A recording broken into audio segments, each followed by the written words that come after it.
Wanita tua desa itu terkejut. Suaminya yang tidak pulang selama bertahun-tahun ternyata menikah dengan orang lain. Dengan tidak percaya, dia langsung ingin masuk. Pada saat itu, pria itu masih mesra dengan wanita licik. Dia diangkat sebagai pengemis oleh petugas keamanan yang sombong. Melihat keduanya hampir berciuman, dia diusir keluar. Melihat ini, dengan cepat, dia mengeluarkan sertifikat pernikahan mereka dan menjelaskannya kepada mereka. Namun petugas keamanan malah merobek sertifikat pernikahan wanita itu di depan umum. Tidak disangka, dengan tidak puas hati, dia memanfaatkan kesempatan ketika pengawal tidak memperhatikan. Dia tiba-tiba masuk ke ruang pesta. Kemudian dia berteriak keras nama suaminya. Tidak disangka, pada saat itu, pria itu masih mesra dengan wanita licik. Melihat keduanya hampir berciuman, wanita itu dengan tidak percaya dan berteriak. Pada saat itu, dia tidak pernah membayangkan, suami yang sudah menikah dengannya selama 14 tahun tidak hanya akan menikahi wanita lain, tetapi juga mengabaikan teriakan wanita itu. Namun yang tidak dia ketahuinya adalah bahwa pria itu sebenarnya selalu sangat mencintainya. Hanya karena kecelakaan sebulan yang lalu, menyebabkan pria itu terluka parah dan kehilangan ingatan. Dan wanita licik itu untuk merangkul orang berkuasa, dengan berani dan tak tahu malu berbohong, bahwa dia adalah tunangan pria itu. Oleh karena itu, itulah mengapa pria itu menikahi wanita licik itu. Tidak disangka, suara teriakan wanita itu membuat pria itu merasa sangat pusing. Kenangan berkelebat di benaknya seketika. Maukah kau menikah denganku? Aku bersujud kepada langit dan bumi. Aku, Su Chenglong, bersumpah, pasti akan sukses, dan membalas budi istrinya yang bijaksana.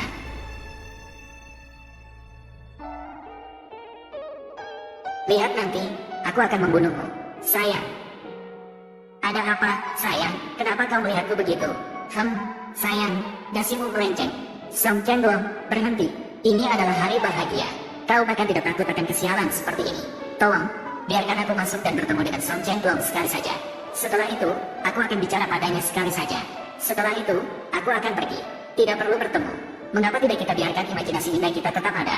Apakah kau sudah melihat perjanjian perceraian? Kau juga melihat ini. Dia sudah punya yang baru. Dia tidak menginginkanmu lagi. Kau masih memohon dengan keras seperti ini. Seperti anjing yang setia. Wanita itu langsung bersuara keras setelah mendengar. Selama kau tidak menandatangani, maka kau akan selalu menjadi istri presiden direktur.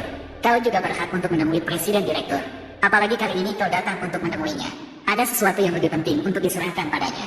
Tidak disangka lawan bicara begitu dingin. Tetap acuh tak acuh, memerintahkan petugas keamanan untuk menyeret wanita itu keluar. Namun meskipun wanita itu tidak bertemu suaminya hari ini, dia tidak akan menyerah. Maka dia menyelinap masuk dari pintu belakang lagi. Melihat dua orang berdiri bersama jauh di sana dengan mesra. Wanita yang berada di lokasi pernikahan yang megah ini, tanpa sadar mengingat janji pria itu padanya dulu. Aku akan menghasilkan uang, lalu pasti akan mengadakan pernikahan mewah untukmu. Aku pasti akan menyiapkan untukmu kue stroberi yang paling kau sukai. Saat itu, semua kerabat dan teman akan datang. Mereka akan mengucapkan selamat karena kita adalah pasangan yang cocok. Tuan Song, kalian berdua memang pasangan yang cocok. Pernahkah kau mendengar kalimat ini? Istri bijak mendukungku dalam menggapai cita-cita, meraih kesuksesan dengan mengalahkan musuh dalam hatiku. Chenglong, aku akan membuatmu membayar harganya.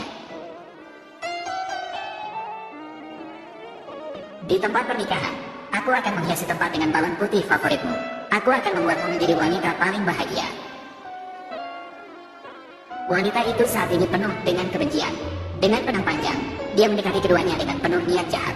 Tidak disangka, saat dia mengangkat pedang, dia langsung ditarik keluar oleh seseorang. Wanita itu berjuang keras. Dia meneriaki nama suaminya.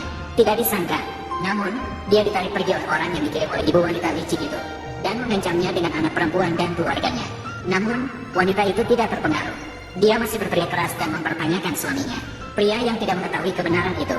Semakin lama, situasi semakin memanas. Bahkan meminta wanita licik untuk segera mengusir wanita itu. Dengan cepat, dia memerintahkan orang untuk menarik wanita itu turun.